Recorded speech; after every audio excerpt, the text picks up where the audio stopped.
राष्ट्र निर्माण की परिभाषा क्या है।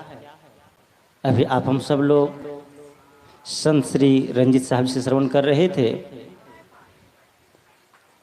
मुझे एक छोटी सी घटना याद आई। एक छोटा बच्चा, बगल में मेला लगा हुआ था, पिताजी से बार बार आग्रह कर रहा था, पिताजी मुझे मेला ले चलो, मेला ले चलो, मेला ले चलो। पिताजी था कोई काम में उलझा था, वो अमीन था, नापी जोखी का काम करता था, कोई कागज़ को गंभीरता से देख रहा था। उसके बच्चे ने बार बार जिद किया तो पिताजी को लगा कि बच्चा परेशान कर रहा है, इसको मैं कोई काम में उलझा देता हूँ। उन्होंने क्या किया, एक भारत का मानचित्र था, भारत का मानचित्र, उसको फाड़ के वो दे दिया। कहा इस मानचित्र को तुम जोड़ो, जोड़ा जब तुम्हारा हो जाए तो मेरे प्राण में तुम्हें मेला ले जाऊंगा। पिताजी सोचता है कि ये मानचित्र बड़ा है, इसको जोड़ने में उसको टाइम लगेगा, कहाँ पर मध्य प्रदेश है, कहाँ पर बिहार है, कहाँ पर बंगाल है, कहाँ पर आसाम है, ये खोजने में टाइम लगेगा। एक आध घंटा लग ही जाएगा इसको जोड़ने में, और तब तक मैं अपना काम निपटा लूँगा और बच्चे को फिर मेला ले जाऊँगा। बच्चा थोड़ा चालाक निकला। बच्चा गया और मुश्किल से वो 10 मिनट रहा होगा, 10 मिनट के अंदर ही बच्चा लौट आया। वो मानचित्र देते हुए कहा, पिताजी ये लीजिए मानचित्र मैंने जोड़ दिया। तो पिताजी को बड़ा आश्चर्य लगा, इतने कम समय में इतना बड़ा मानचित्र बच्चे ने कैसे जोड़ दिया। तो पूछा, तुमने खुद तो नहीं जोड़ा है, किसी और से जुड़वाया है क्या? बच्चे ने कहा, नहीं पिताजी मैंने खुद जोड़ा है। कहते भारत की पूरी जानकारी कैसे मिली, तुमने सही सही जोड़ दिया है। उस बच्चे ने कहा, पिताजी दरअसल बात यह कि मैंने भारत के मानचित्र को जोड़ा ही नहीं, क्योंकि जो भारत का मानचित्र आपने मुझे दिया था फाड़ करके, उसके पिछले पृष्ठ पर बैक साइड में एक आदमी का चित्र था। क्योंकि भारत में कहाँ क्या ये खोजना बच्चे के लिए मुश्किल हो सकता है, लेकिन आदमी के चित्र में खोजना सिर से लेकर पांव तक कोई भी साधारण काम है। और उस साइड में आदमी के चित्र को वो जोड़ता गया और इधर भारत का मानचित्र सच्चा होता गया। जैसे एक बच्चे एक आदमी के चित्र को सही करता है तो पूरा भारत का मानचित्र सही हो जाता है। और एक एक आदमी अपने चरित्र को निर्माण करे, क्या संपूर्ण भारत चरित्रमान नहीं हो जाएगा?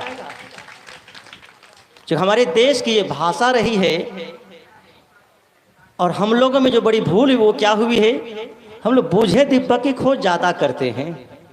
सत्संग is the light of the life. दीपक सोने का है कि चांदी का, दीपक मिट्टी का है कि तांबा का, इसकी कोई महत्ता नहीं है। महत्ता है दीपक जल रहा है कि बुझा हुआ है।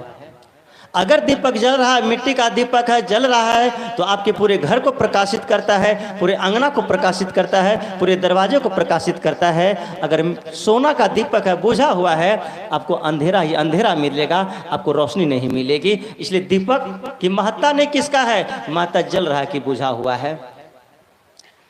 भगवान श्री राम की पत्नी माँ सीता का हरण होता, जब भगवान राम के जीवन का दीपक जल रहा था, तब की बात मैं बता रहा हूँ। हिंदुस्तान से जाकर के लंका में रावण के पूरे खानदान का नष्ट करके वध करके माँ सीता को लेकर के आया। श्री राम जी थे हमारे इस पावन भूमि पर, स्वशरीर जब उसके जीवन का दीपक जल रहा था।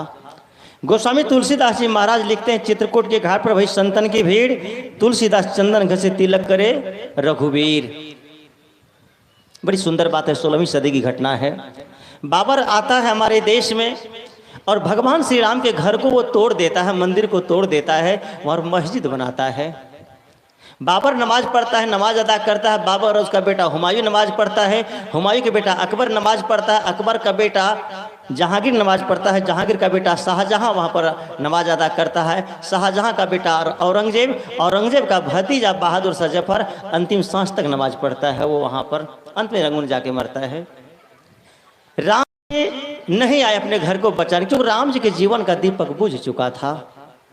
जबकि अयोध्या से चित्रकूट की दूरी 300 किलोमीटर की है, 350 साल तक वहां पर नमाज अदा किया गया। जब जलता हुआ दीपक आडवाणी जी आए, जलता हुआ दीपक कल्याण सिंह जी आए, 6 अगस्त 1992 को एक ही रात में वो मंदिर मस्जिद को ध्वस्त करके उन्होंने मंदिर बनाने का निर्णय लिया, कि वो जलता हुआ दीपक था। जब राम जी नहीं आ पाए, इसलिए हमारे देश की परिभाषा है, चंदन इस देश की माटी तपोभूमि हर ग्राम है, हर बाला देवी की प्रतिमा यहाँ बच्चा बच्चा राम है। राम आने की आवश्यकता नहीं है, हम सबको राम बनना है। हम सब स्त्रियों माताओं को सीता बनना है और पुरुषों को राम का रूप दिखाना है।